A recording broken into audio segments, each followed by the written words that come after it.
dedicado al Paraguay. Notas tienen todo el encanto, mi flor está tachonada de rubí.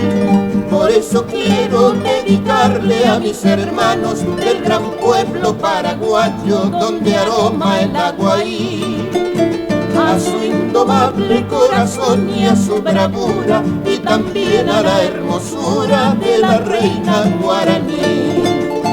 Es canto de hermandad al pueblo que luchó, Es con fraternidad de corazón, es tierra hermana, tierra indoamericana, donde el pájaro campana borda trinos de cristal.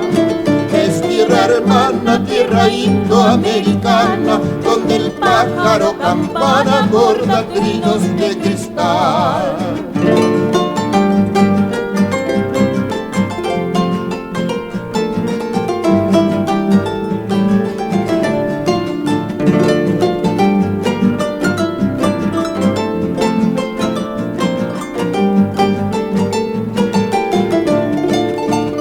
Las orillas, Magdalena, Magdalena, entre las sombras de mi lindo cafetal, a los fulgores, los fulgores, de luna llena, nació este canto dedicado al Paraguay.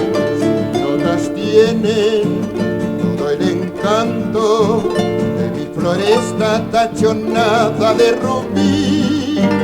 Por eso quiero dedicarle a mis hermanos del gran pueblo paraguayo donde aroma el aguaí, a su indomable corazón y a su bravura, y también a la hermosura de la reina guaraní.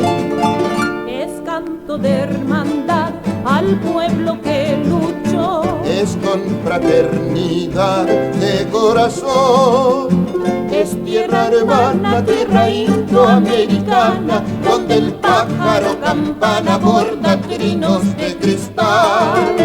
Es tierra hermana, tierra indoamericana,